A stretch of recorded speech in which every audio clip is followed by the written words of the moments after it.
Desmantelamento de colônias no umbral. Uma importante questão se apresenta aqui e é a de saber se há, ou não, inconveniente em evocar maus espíritos. Isso depende do objetivo proposto e do ascendente que se pode ter sobre eles. O inconveniente é nulo, quando são chamados com um fim sério, instrutivo e com vista a melhorá-los. Ponto. Allan Kardec, O Livro dos Médiuns. Criação do canal Espiritismo e Ciência.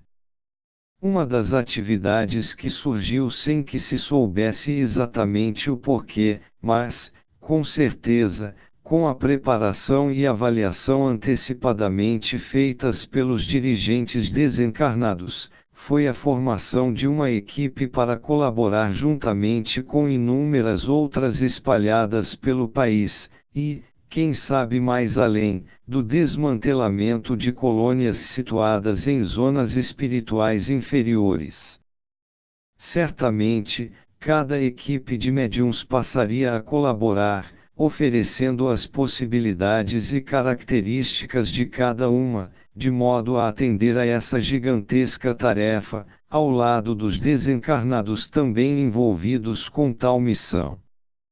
Pelo andamento das atividades, podemos deduzir que se tratava de um vasto plano de ação cujo objetivo maior era o resgate de espíritos em condições de reabilitação, através de imediato reingresso no mundo material, pelas vias da reencarnação e nas condições que lhes fossem possíveis, além do afastamento de lideranças desses mundos inferiores, fosse pela persuasão e consequente abandono de suas atividades perturbadoras, fosse pela reencarnação para reequilíbrio nas lides terrenas.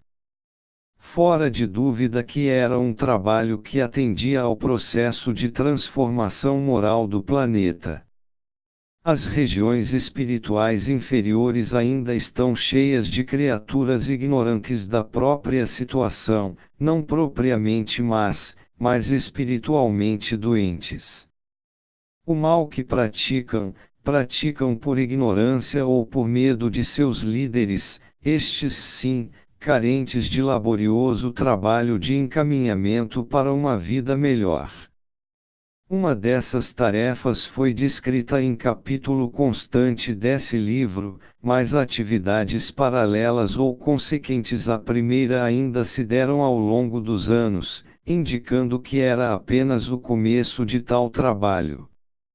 Os mentores, em ocasiões oportunas, se manifestavam ora, pela psicofonia, ora, pela intuição e, na maioria das vezes, durante o sono do corpo para detalhamento das atividades e avaliação dos resultados. É bem provável que muitas pessoas de boa conduta e bom preparo moral e espiritual, estejam colaborando nesse trabalho, mesmo que não participem diretamente em reuniões de desobsessão, ou ainda que não tragam lembrança alguma de suas atividades no invisível. O conjunto de observações e as experiências acumuladas durante as sessões tornam, perfeitamente plausível, a hipótese de que se esteja realizando longe dos olhos carnais, a separação entre o joio e o trigo, como menciona as Escrituras, com o auxílio dos próprios homens e mulheres de boa vontade, espíritas ou não. Nada mais natural dentro do contexto evolutivo terreno, já que tal transformação social e moral do planeta, nos dois planos existenciais, o visível e o invisível, só pode ser realizada em regime de mutirão e contando com a participação dos habitantes do planeta, com cada qual contribuindo com o que tem de melhor, através de todas as possibilidades de organizações sociais possíveis. Porque caberia somente ao Espiritismo modificar o panorama espiritual e moral da Terra. Certamente essa ideia somente caberia numa visão limitada e estrábica da lei do progresso, que nos impulsiona a todos em direção ao Pai e Criador, qualquer que seja a crença, etnia, sexo ou idade física.